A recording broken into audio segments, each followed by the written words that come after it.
how to set the volume buttons for ringtone and alerts or other media on the iPhone. First, let's return back to the home screen. Now on the home screen, tap on Settings.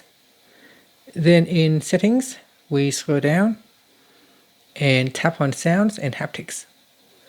After that, we scroll down and tap on Change With button. Now you can see here if I turn off Change With buttons, and if I press on the volume button here, it will allow me to change the volume, but not for ringtone and alerts. So if I turn it on, now I can adjust the ringtone and alert using the volume button. So here if I press the down button, it decreases the sound, or it can increases the sound if I press on the volume up button.